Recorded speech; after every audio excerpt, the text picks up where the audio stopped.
स्वागत है आप सभी लोगों का इस अमेजिंग से वीडियो के अंदर। दोस्तों, ये वीडियो के अंदर मैं आपको यहाँ पर पूरा जो हमारा अभी मई 25 का पेपर हुआ है सीए फाउंडेशन लॉ के, इस पूरे पेपर को हम लोग डिस्कस करेंगे इस वीडियो के अंदर। मैं एक बात बता दूं, कुछ कुछ ऐसे क्वेश्चन हो सकते हैं जिसके आंसर मैंने थोड़े से भी हड़बड़ी में मैं पहुंच गया हो करके उस कंक्लूजन के ऊपर, बट उसके आंसर कुछ और हो सकते हैं। और जब इंस्टीट्यूट सजेस्टेड लाए तो हो सकता है उसके आंसर्स वहां पर डिफरेंट देखने को मिले।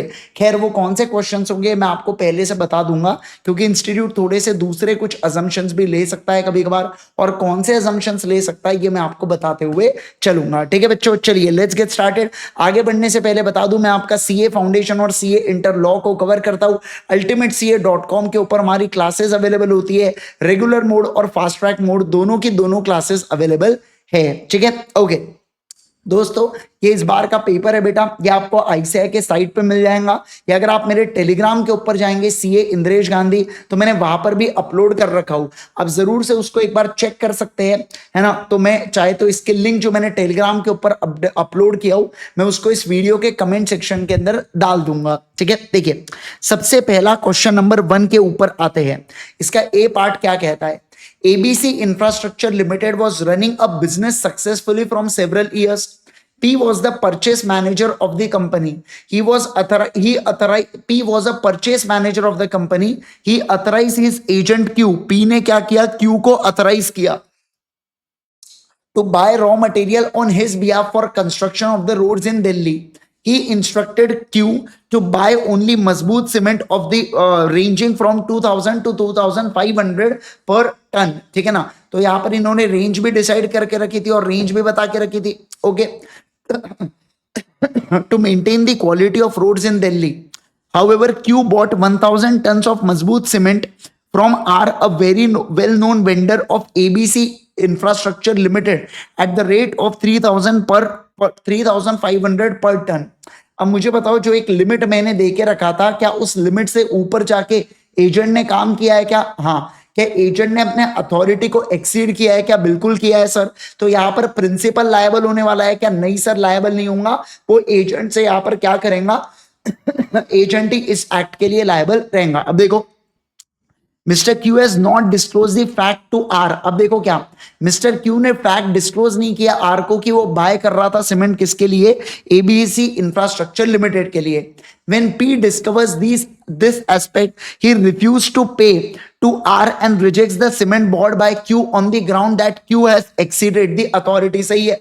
Mr. R suffered the huge loss on the account of this transaction. Give your opinion in accordance with the provision of Indian Contract Act. तो पहला बोला जा रहा है, क्या पी यहां पर बाउंड होगा क्या टू पे आर सीमेंट जो भी परचेज किया है उसके एजेंट क्यू ने? तो इसका आंसर होगा सर नहीं, बाउंड नहीं होगा, क्योंकि यहां पर एजेंट ने अथॉरिटी को एक्सीड किया है, और जब भी एजेंट अथॉरिटी को एक्सीड करता है और हम लोग एक्सीडेड पार्ट को अलग नहीं कर सकते, तो उसके लिए एजेंट जो प्रिंसिपल है वो सीधा सीधा मना कर सकता है कि मैं इस कॉन्ट्रैक्ट को फुलफिल नहीं करूंगा। दूसरा, on the other hand, Q being agent refused to accept any liability to compensate R. In this situation, whether R can file a suit against Q. तो R क्या यहाँ पर Q के ऊपर केस कर सकता है क्या? तो देखो, R यहाँ पर स्यू कर सकता है Q के ऊपर, वो पर्सनली लायबल होगा, क्योंकि आपने देखा यहाँ पर कि एजेंट ने इस बात को डिस्क्लोज नहीं किया था कि वो प्रिंसिपल के बिहाफ में यहाँ पर काम कर रहा है। और ये चीज अपन पढ़ते हैं कि जब एजेंट डिस्क्लोज नहीं करता है कि वो प्रिंसिपल के बिहाफ में काम कर रहा है, तो उसकी पर्सनल लाइबिलिटी आ जाती है क्या मित्रों? हाँ सर, उसकी पर्सनल लाइबिलिटी आ जाती है। तो इसलिए हम लोग क्या बोलेंगे कि यहाँ पर वो क्या, मुझे बताइए, क्या वो स्यू कर सकता है क्या? बिल्कुल कर सकता है। और अमाउंट को रिकवर कर पाएगा क्या?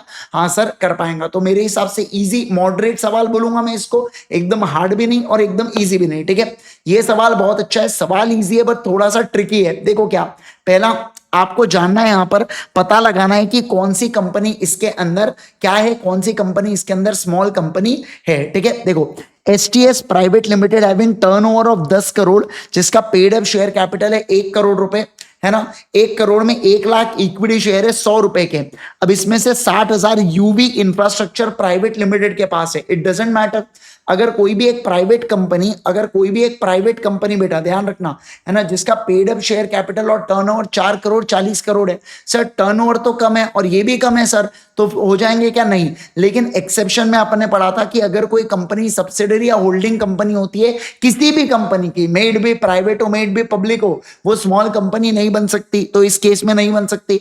और यहां पर है जेड लिमिटेड। अब जेड लिमिटेड है पब्लिक कंपनी है, प्राइवेट कंपनी होने के लिए, सॉरी स्मॉल कंपनी होने के लिए प्राइवेट कंपनी होना जरूरी है, तो इस केस के अंदर भी बन सकता है क्या? नहीं सर, इस केस के अंदर भी नहीं बन सकता। ये भी बहुत अच्छा सवाल है। नेक्स्ट वाला सवाल इजी है, बस यहां पर थोड़ा सा जांच पड़ताल करने की जरूरत थी। देखो पेड अप शेयर कैपिटल है एसीडी लिमिटेड का 80 crore and preference share capital है 20 crore. D holds equity shares in ACD worth rupees 15 crore and preference shares worth rupees 10 crore. उससे कोई फर्क नहीं पड़ता 10 करोड़ से बेटा, अपने को ये देखना है कि देखो एसोसिएट कंपनी है क्या, तो 80 करोड़ का 20% मैं सिर्फ इक्विटी के ऊपर निकालता हूं। अगर यहां पर दिया होता कि प्रेफरेंस शेयर कैपिटल कन्वर्टेबल है, तो उस केस के अंदर मैं यहां पर बोल देता कि ठीक है, फिर मैं क्या करूंगा, फिर मैं उसको मान लूंगा।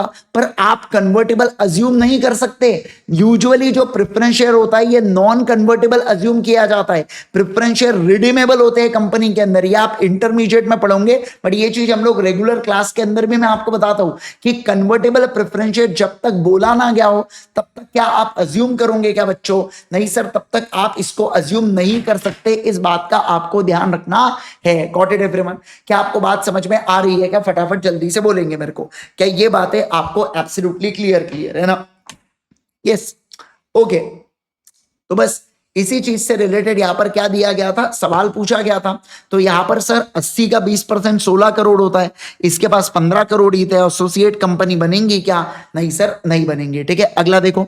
In accordance with the provision of Indian partnership act, rights of outgoing partner को आपको बताना है कि क्या वो कंपीटिंग बिजनेस कर सकता है क्या? बिल्कुल कर सकता है। आप उसके ऊपर रिस्ट्रिक्शन भी डाल सकते हो, और अगर वो कंपीटिंग बिजनेस करना है तो उसने बाहर वालों को ऐसा नहीं बताना है कि वो फॉर्म के बिहाफ में काम कर रहा है या वो सॉलिसिट नहीं कर सकता कस्टमर्स को। ये सब चीजें आपको लिखना है बेटा। फिर right of the partner to be indemnified by the firm and the liability of partner to indemnify the firm। मतलब यहां पर क्या बोल के रखा है कि rights of a partner, अगर कोई partner lawful charges ordinary course of business में इनकर करता है फर्म के बिहाफ में, तो फर्म को उसको इंडेमनीफाई करना होगा। और पार्टनर अगर कोई विलफुल डिफॉल्ट करता है या फ्रॉड करता है जिसके कारण नुकसान होता है किसको? पार्टनरशिप फर्म को, तो उस केस के अंदर उसको वो पैसा देना पड़ेगा। किसे बेटा? फर्म को। किसे देना पड़ेगा? सभी लोग बोलेंगे फर्म को देना पड़ेगा। Got it everyone? ओके, अगला। अब देखो, ये बहुत अच्छा सवाल यार, मजा आ गया। ये सवाल इकलौता मुझे पूरे पेपर के अंदर ऐसा लगा जिसके अंदर बच्चे को थोड़ा सा सोचना ज्यादा पड़ाऊंगा। बाकी सवाल में भी सोचना पड़ाऊंगा, पर यार अगर आपने, मैं आपको ऑनेस्टली बताऊंगा कि लॉ का पेपर इस बार का मुझे उतना डिफिकल्ट नहीं लगा। हाँ, अप्रोक्सीमेट 15 से 20 नंबर का पेपर जो है वो ट्रिकी होता ही है, वो हर बार होता है, ऐसा कोई नई बात नहीं है, वो हर बार होता है। पर इस बार के पेपर में बहुत से रिलेटेबल क्वेश्चंस थे। मैक्सिमम क्वेश्चन मैं बता रहा हूं आपको 80 मार्क का क्वेश्चन कम से कम एज इट इज अपने आपको क्वेश्चन बैंक के अंदर नजर आ जाएंगे। सेम के सेम जो के त्यो क्वेश्चन आपको नजर आ जाएंगे क्वेश्चन बैंक के अंदर, है ना? तो एकदम ये वाला जो ऐसा क्वेश्चन है बेटा, ये भी एक रूबी वाला एक क्वेश्चन अपन ने पढ़ा था, उसी के टर्म्स पर है। पर अभी इसके अंदर और क्या चीजें आएंगी वो मैं आपको बताऊंगा। देखो, X S purchase the dress from reputed showroom and made the payment in cash. Dress she purchase require some alteration, the shopkeeper assured as that. देखो, उसने क्या किया था? परचेज कर लिया था। अब शॉपकीपर ने अश्योर किया कि एक दिन लगेगा ड्रेस को अल्टर करने के लिए, और यहां पर एग्री किया कि एक बार ड्रेस अल्टर हो गया ना तो वो इन्फॉर्म करेगा फोन से, और बाद में उसको क्या करना पड़ेगा? वो कलेक्ट कर लेना पड़ेगा ड्रेस को। ओके, अगले दिन next day by evening dress was altered and ready to be delivered to S. अगले दिन सर रेडी हो गया ड्रेस, पर शॉपकीपर यहाँ पे भूल गया इन्फॉर्म करना यहाँ पर ड्रेस के बारे में। अब मीन टाइम में क्या हो गया? शॉर्ट सर्किट, आग लगी आग बेटा कहां पर? डिलीवरी काउंटर के पास, और जितने भी यहाँ पर रेडी पैकेट्स थे वो यहाँ पर क्या हो गए? जल गए। अब after waiting for 10 days S went to collect the dress and she was inform that she came late, और उसका ड्रेस जो है ना वो ऑलरेडी जल चुका था। S then ask for the refund of money that she paid, और शॉपकीपर ने मना कर दिया कि नहीं दूंगा पैसे, क्योंकि हमारा ड्रेस तो अगले दिन रेडी था और तुम नहीं आए, ये तुम्हारी गलती। He refuse to bear the liability by saying that if she has collected the dress on time, तो वो जला नहीं होता। इसने इंसिस्ट किया कि मैं तो रुकी थी आपके कॉल के लिए, आपने फोन नहीं किया। तो यहां पर आपको एग्जामाइन करना है कि क्या आपका जवाब रहने वाला है। देखो यहां पर goods to be put in a deliverable state वाली बात थी, क्योंकि अल्टरेशन करके वो फिट होने वाले थे, मतलब डिलीवरेबल स्टेट में वो बाद में पहुंचते थे। और जब तक गुड्स बेटा डिलीवरेबल स्टेट में नहीं पहुंचते उसकी प्रॉपर्टी ट्रांसफर होती है क्या? नहीं सर, प्रॉपर्टी ट्रांसफर नहीं होती है। मतलब प्रॉपर्टी किसके पास थी? सेलर के पास थी। तो नुकसान कौन उठाएगा? सेलर। इसके अलावा अगर कभी कभार डीले इन डिलीवरी होती है तो जो भी पार्टी डीले करती है डिलीवरी के अंदर, जैसे यहां पर सेलर ने किया क्योंकि उसने फोन नहीं किया, तो उसके डिफॉल्ट के कारण लेट हुई डिलीवरी, तो यहां पर कौन रिस्पॉन्सिबल होगा? यहां पर सेलर रिस्पॉन्सिबल होने वाला है। समझे क्या बात को? यहां पर कौन रिस्पॉन्सिबल होगा? सेलर रिस्पॉन्सिबल इसके अंदर रहने वाला है। अब हालांकि इसके अंदर देखना पड़ेगा कि इंस्टीट्यूट कौन से प्रोविजन के तहत आंसर देता है बेटा, है ना। वैसे तो मुझे लगता नहीं कि एग्रीमेंट टू सेल वाली चीज इंस्टीट्यूट ने देनी चाहिए, बट इंस्टीट्यूट का भरोसा नहीं, कभी कभार कुछ उटपटांग असम्पशन लेके पेल देते हैं आंसर को, ठीक है ना। चलो अब देखो अगला, very easy, doctrine of indoor management और उसके 3 एक्सेप्शन के बारे में आपको बताना है, इरेगुलरिटी के बारे में नॉलेज है, सस्पिशन ऑफ इरेगुलरिटी, फॉर्जरी, और बाकी डॉक्ट्रिन ऑफ इंडोर मैनेजमेंट को आपको एक्सप्लेन करना है, ठीक है। ये सवाल तो यार अब क्या बोलूं, ये तो घिसे पिटे सवाल है एलएलपी के, वही कि हाइब्रिड फॉर्म क्यों बोला जाता है एलएलपी को, वो पढ़ते नहीं थे क्या कि लिमिटेड लाइबिलिटी के बेनिफिट्स होते हैं कंपनी के, और दूसरे तरफ फ्लेक्सिबिलिटी होती है पार्टनरशिप की, तो ऐसे केस के चलते यहाँ पर हाइब्रिड फॉर्म माना जाता है एलएलपी को। तो बस वही वाला आंसर यहाँ पर आपको लिखना था, ठीक है। ओके अगला देखो सर, यहाँ पर बोला गया था कि राजू और अनिल है ना वो एलएलपी बनाना चाहते हैं और वो चैरिटेबल ऑब्जेक्ट्स के लिए बनाना चाहते हैं, ये गलत बात है। एलएलपी जो है वो चैरिटेबल ऑब्जेक्ट्स के लिए नहीं आ सकती। मैं रेगुलर क्लास और रिवीजन के अंदर आपको बताया भी था स्पेशल 26 के रिवीजन में कि आप यहां पर क्या कर सकते हो, सेक्शन 8 कंपनी को बुला सकते हो, पर आप यहां पर एलएलपी को इनकॉर्पोरेट करोगे क्या? नहीं सर, आप यहां पर एलएलपी को इनकॉर्पोरेट नहीं करोगे। सेम सवाल है अपने क्वेश्चन बैंक के, ठीक है। आइए ये वाला सवाल भी क्वेश्चन बैंक का एज इट इज। देखो ABC A company, a renowned partnership firm doing business in textile industries from last 20 years, but due to technical upgradation firm incurred heavy debts of 50 lakh रुपए। To maintain the integrity of firm they introduced Mr. D। देखो 50 लाख के date already है, उसके बाद D को introduce किया गया बेटा एज अ न्यू पार्टनर, बाद में इंट्रोड्यूस हुआ। Before admission of D other partners ABC decided their own and made an agreement with creditor की न्यू पार्टनर लायबल रहेगा एग्जिस्टिंग डेट थ्रू नोवेशन के लिए। कर ही नहीं सकते आप ऐसा, क्योंकि डी की भी एग्जिस्टिंग पार्टनर्स की और क्रेडिटर्स ट्राई पार्टी एग्रीमेंट करना पड़ेगा, तब जाके डी की लाइबिलिटी आएंगे। डी से पूछेंगे नहीं और उसके ऊपर लाइबिलिटी ठोक दोगे, ऐसा होता क्या? नहीं सर, ऐसा नहीं होता। फिर देखो when D joins he came to know about the debt of 50 lakh रुपए with reference to the provision of Indian Partnership Act 1932। आपको क्या देना है बच्चों? आपको ओपिनियन देना है। क्या डी यहां पर लायबल होगा क्या? नहीं होगा सर, क्योंकि ट्राई पार्टी एग्रीमेंट नहीं था। मुझे बताइए आपका आंसर क्या अलग होता अगर डी माइनर होता at the time of admission? तो माइनर भी अगर आप एडमिट करते तो पास लाइबिलिटीज के लिए या बिफोर एडमिशन के लिए वैसी उसकी लाइबिलिटी नहीं आती, और माइनर की तो वैसी ही लाइबिलिटी नहीं आती है बेटा, ठीक है। इसके अलावा सर डी लायबल होता अपॉन बिकमिंग मेजर। मुझे बताइए अगर मेजर हो गया तो भी लाइबिलिटी नहीं होगी, क्योंकि डी जो है बेटा वो तो बाद में जुड़ा है ना। अगर मान लो वो पार्टनर बनता भी है, एक माइनर मेजर बनने के बाद पार्टनर बनता है, तो उसकी लाइबिलिटी तो तब से ही आती है जब से वो पार्टनरशिप में जुड़ रहा है, और पार्टनरशिप में तो बाद में जुड़ रहा है। पहले से 50 लाख का डेट है तो उसके लिए डी की लाइबिलिटी आने वाली है क्या? नो बेबी नो, उसके लिए डी की लाइबिलिटी नहीं आने वाली है, ठीक है। अगला, अब the object of MOA of ABC authorizes the company to carry on the business of trading in property. Since company was not doing well, the directors of company in recent board meeting planned to diversify business and वो चाहते हैं कि construction business में enter करो। Purely ultra vires act है, क्योंकि आपने object clause को चेंज ही नहीं किया। फॉर दिस पर्पस देखो उन्होंने बोरो भी कर लिया, अल्ट्रा वायर्स एक्ट है, एमओए को रीड करके आना चाहिए था, है ना, उस पर्पस के लिए मैग्नम फाइनेंस लिमिटेड से। But members of company did not approve decision, मतलब ऑब्जेक्ट आपका बदला ही नहीं। According to the provision of companies act आपको बताना है कि क्या रिकोर्स अवेलेबल है मैग्नम फाइनेंस लिमिटेड को फॉर रिकवरी ऑफ लोन। तो लोन की रिकवरी के लिए यहाँ पर क्या चीजें अवेलेबल है, ये आपको क्या करना है बच्चों, ये आपको बताना है। क्या करना है बोलो बच्चों, ये आपको बताना है।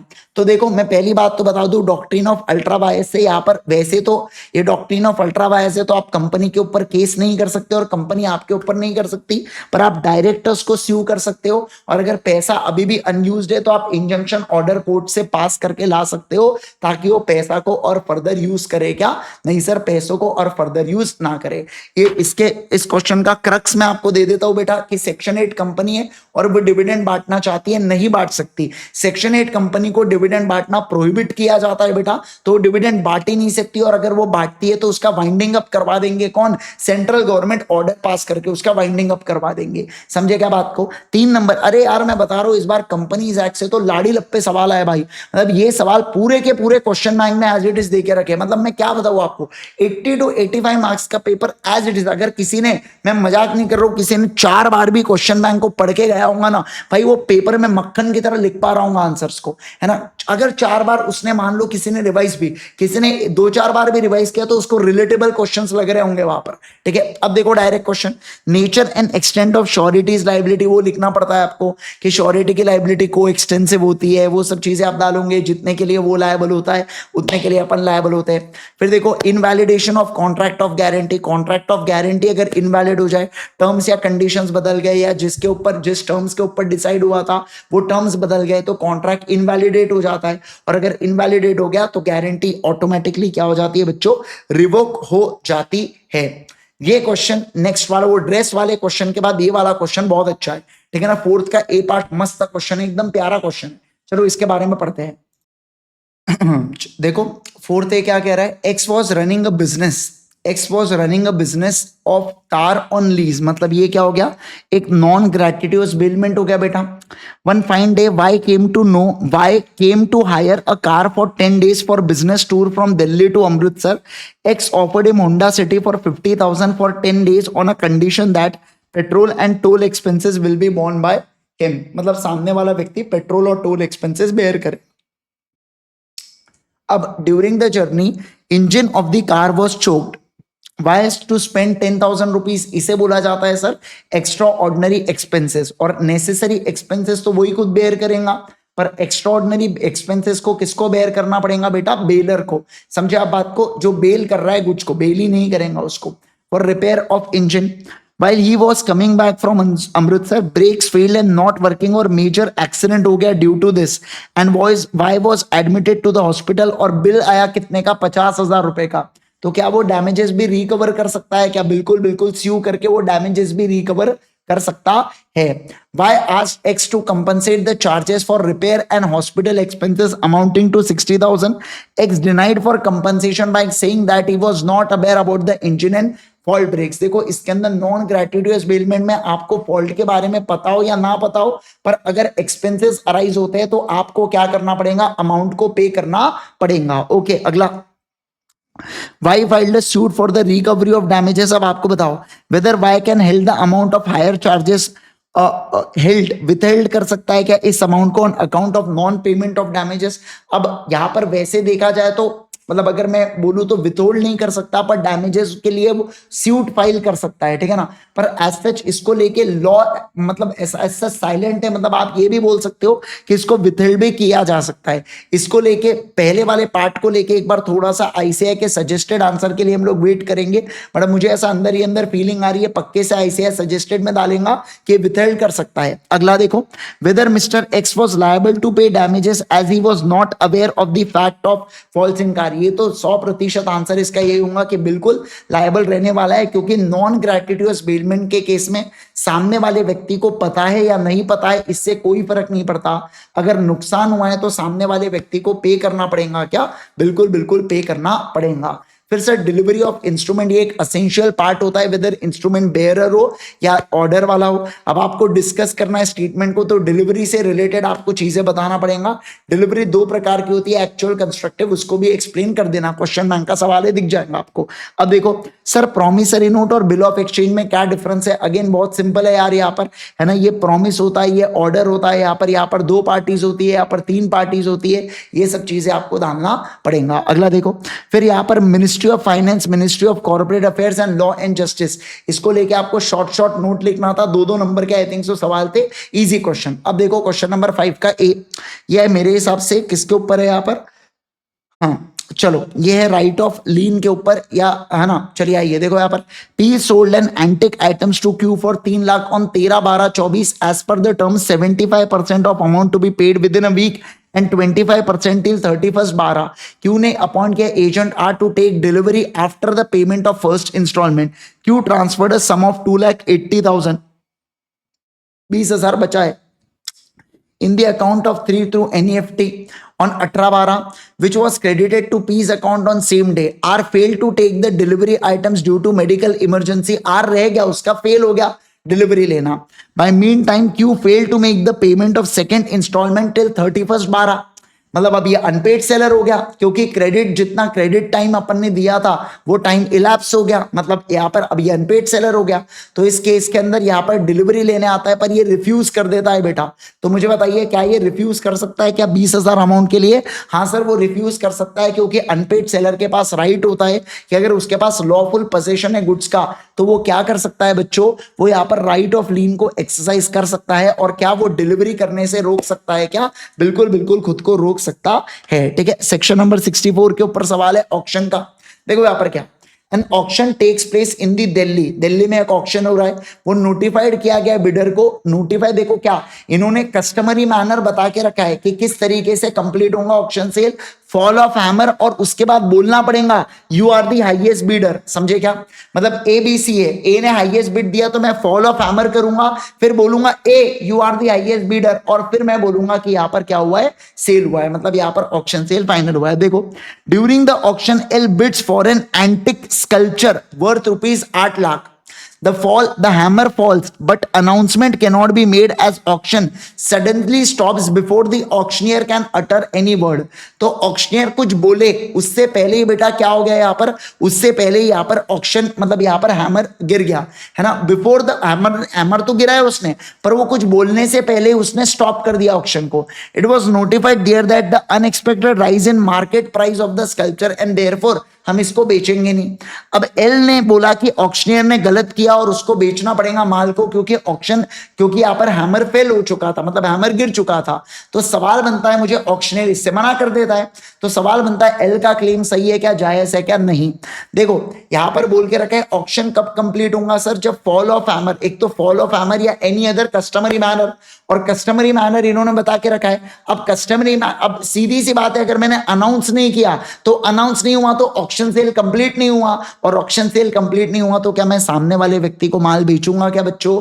नहीं सर, मैं सामने वाले व्यक्ति को माल नहीं बेचूंगा। ठीक है, अगला the partner indeed virtually embraces the character of both agent and principal. भाई ये तो इतना आसान सवाल 7 नंबर के लिए, मुझे तो 2 मिनट के लिए यकीन ही नहीं हुआ। मैंने फिर से चेक किया, भाई कुछ हिडन क्वेश्चन तो नहीं है इसके अंदर, पता चला नहीं वही है। आपको इंप्लाइड अथॉरिटी के बारे में बताना था कि सर पार्टनर्स की क्या यहाँ पर क्या क्या इंप्लाइड अथॉरिटीज होती है, वो सब यार परचेज सेल सेटल कर सकता है, पेमेंट कर सकता है, लॉयर को अपॉइंट कर सकता है। फिर ये भी बताना कि कुछ चीजें में इंप्लाइड अथॉरिटी नहीं आती है, 2-4 चीजें वो भी लिख देना। आप 7 नंबर का पूछा है तो थोड़ा कंटेंट लिख देना यार, है ना। खैर इंप्लाइड अथॉरिटी वो बार में एंट्री लेते से स्लिप हुआ, वो नहीं भी लिखा तो भी चलेगा वैसे तो, बट अगर किसी ने लिख भी दिया होगा तो नो इश्यूज एब्सोल्युटली। ठीक है, चलो सर आ जाओ अगला।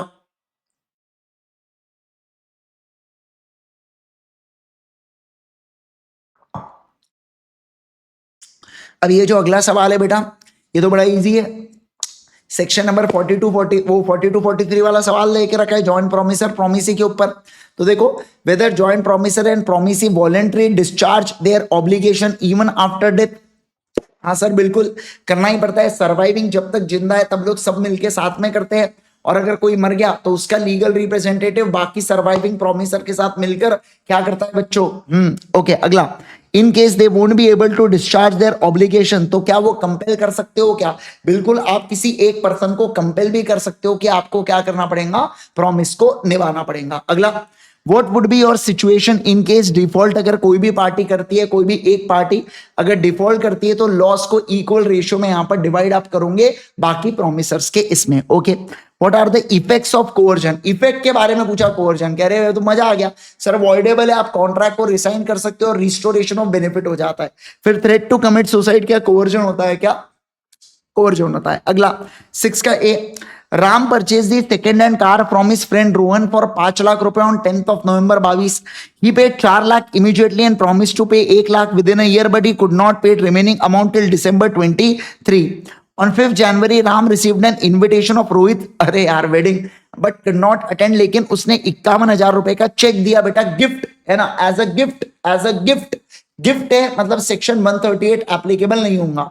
अब रोहन ने यहाँ पर डिपॉजिट किया चेक, बट वो अनपेड आ गया ड्यू टू इनसफिशिएंट बैलेंस, क्या नालायक है भाई यहाँ पर, है ना। चलो आओ, मतलब गिफ्ट दिया और वो भी बेटा यहाँ पर क्या हो रहा है, डिस्चार्ज, मतलब वो भी, मतलब आप सोच के देखो वो क्या हो रहा है यहाँ पर, बाउंस हो जा रहे हैं, मतलब क्या दोस्त है रे भाई, है ना। आओ चलो, अब आपके दोस्त नजर आ रहे है ना, हाँ चलो सर, हमारे दोस्त वो चेक भी नहीं भेजेंगे, अकाउंट में पैसा नहीं होगा ना तो भी चेक नहीं भेजेंगे सर, है ना, पैसा हुआ तो दूर की बात है, नहीं होगा तो भी चेक भी नहीं डालेंगे सर हमको, ठीक है। देखो, whether Ram would be held liable for dishonour of cheque, नहीं सर ये गिफ्ट है और 138 एप्लीकेबल नहीं होगा।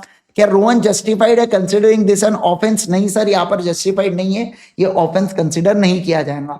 फिर बड़ा इजी इजी था, क्वाजी कॉन्ट्रैक्ट और उसके सेलियंट फीचर्स, 3 सेलियंट फीचर्स है, रेस्टिट्यूशन ऑफ बेनिफिट होता है और यहाँ पर ये लॉ के द्वारा लागू किया जाता है, और यहाँ पे जस्ट इन पर्सोनम होता है।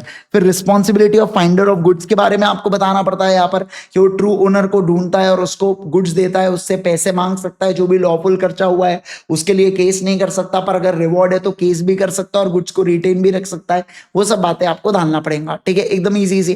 फिर देखो, फिर following reference as per Indian Contract Act, pledge by mercantile agent, और अगर मर्केंटाइल एजेंट या pledge by position under voidable contract, ये दोनों चीजें वैलिड होती है बेटा, नेमो डैट क्वेट नॉन अवेट उसके एक्सेप्शन है ये बेटा, ट्रांसफर बाय नॉन, समझे क्या बात को, है ना, नहीं वैसे एक्चुअली ये प्लेज के रिगार्डिंग बात है, तो ये यूनिट नंबर इसके अंदर आ रहा है, इंडियन कॉन्ट्रैक्ट एक्ट का है ना बेटा, तो यहाँ पर ये प्लेज के लिए बात आ रही है, और तो ये प्लेज भी बिल्कुल वैलिड है क्या, यस सर ये प्लेज भी बिल्कुल वैलिड है, मतलब ये प्लेज और सोगा के कॉमन पॉइंट्स थे, अरे याद आ रहा है क्या, मैंने बोला भी था आपको कि ये कॉमन पॉइंट्स है, दोनों जगह याद रखना बड़ा इजी है इसको। अब देखो, फिर what would you mean by reservation of right of disposal, इसका मतलब होता है सर कि यहाँ पर सेलर क्या, मतलब सेलर जो है ना वो गुड्स के ऊपर अपना कंट्रोल रखना चाहता है जब तक, ताकि वो प्राइस को सिक्योर कर ले बायर से, ठीक है ना, ये वाला पॉइंट था।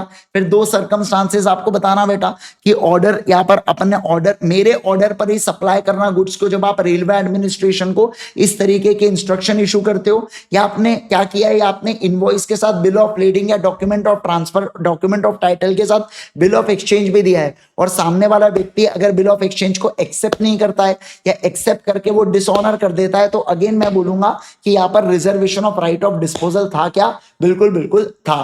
अब ये वही घिसा पिटा पॉइंट जो मैं हर बार कहता हूं कि वारंटी के ऊपर सवाल पूछेंगे कि कब ब्रीच ऑफ कंडीशन हम लोग ब्रीच ऑफ वारंटी की तरह ट्रीट कर सकते, तो वो 4 पॉइंट से बेटा, बायर जब इलेक्ट करता है, जब बायर की चॉइस होती है, या लॉ के द्वारा एक्सक्यूज है, ये सब चीज आपको लिख के आना था। तो ऑल इन ऑल अगर मैं बात करूं तो 2 क्वेश्चन थोड़े से ट्रिकी थे, एक कौन सा, एक तो ये वाला क्वेश्चन बेटा, कहा गया ये वाला तो इजी था, एक तो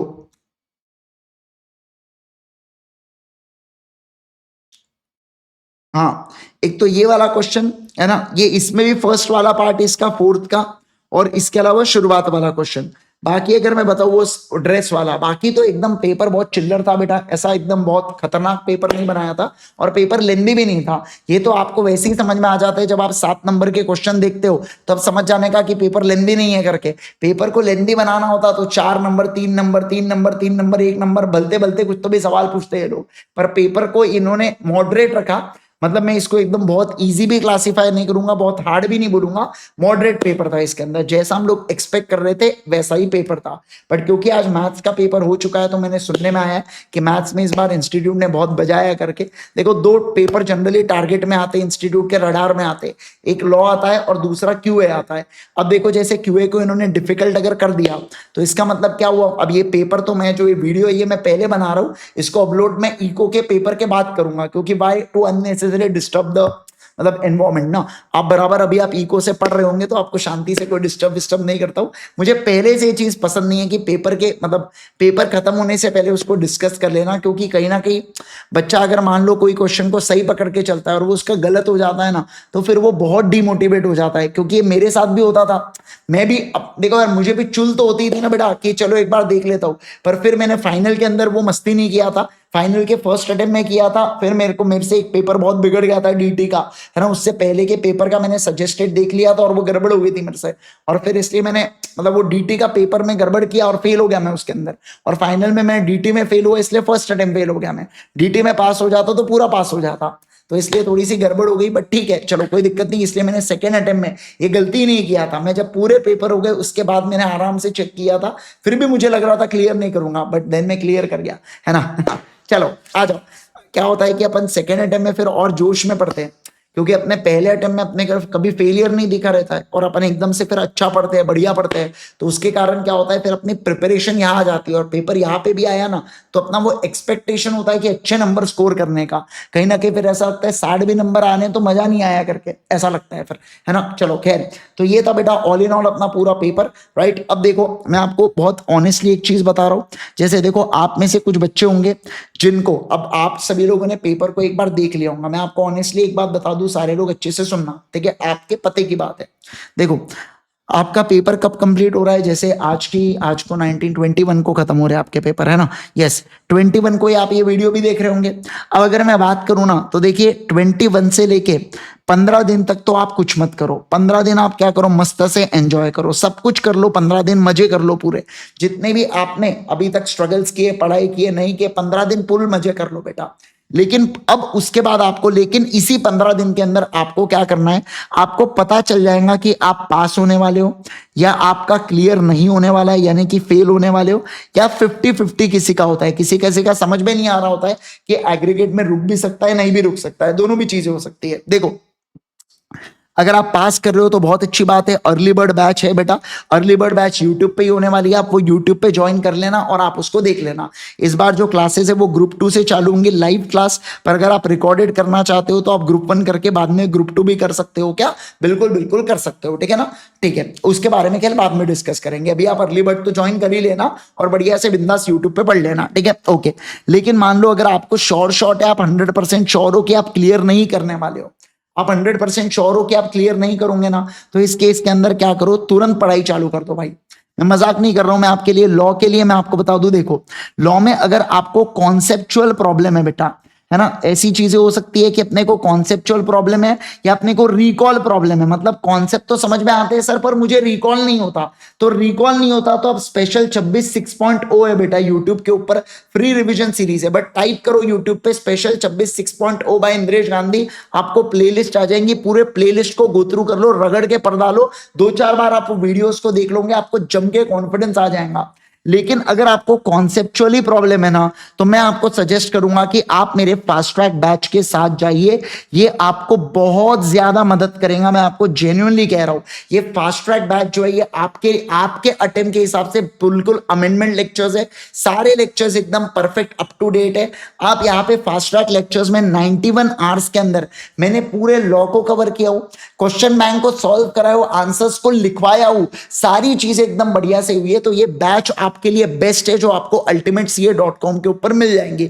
और जेन्युइनली मैं आपको बता रहा हूं, इस फास्ट ट्रैक बैच का प्राइस इतना लो रखा हूं मैंने, आप एक बार जाके चेक कर लीजिएगा साइट के ऊपर, मतलब जो उसका फायदा मिलता है कंपैरिजन में, उसके हिसाब से उसका कुछ भी मैंने प्राइस नहीं रखा हो, जिसके अंदर हम आपको चार्ट बुक भी भिजवाते हैं, क्वेश्चन बैंक भी भिजवाते हैं, एक्सेस भी देते हैं, सारी चीजें उसके अंदर होती है, क्वेश्चन बैंक भी होता है, पूरा कवरेज है, 100 नाम है फास्ट ट्रैक पर 100% कवरेज है पूरे लॉ का, ठीक है। ये रखते हुए कि अगर कोई बच्चा रिपीटर है तो कैसे उसको कवर कर सकते हैं, कोई फर्स्ट टाइम है तो भी उसको, और उसके पास कम समय एग्जाम के लिए, तो भी वो फास्ट ट्रैक बैच को एनरोल कर सकता है। सर हमारा 50-50 है, समझ नहीं आ रहा, तो उस केस के अंदर मैं आपको यही सजेस्ट करूंगा कि आप एक काम करो, आप क्या करो बेटा, आप अर्ली बर्ड बैच तो बाद में चालू होंगी, लगभग मेरे हिसाब से 15 जून के आसपास चालू होने वाली है, ठीक है ना। लेकिन आप क्या करो, अभी शुरुआत के जो 15 दिन है आप बढ़िया से, जो भी आपका पेपर टफ गया है, जैसे आपका मान लो मैथ्स पेपर गया है टफ, या आपको लॉ टफ जाता है, तो आप क्या करो, 2 सब्जेक्ट को प्रिपेयर करो फाउंडेशन के,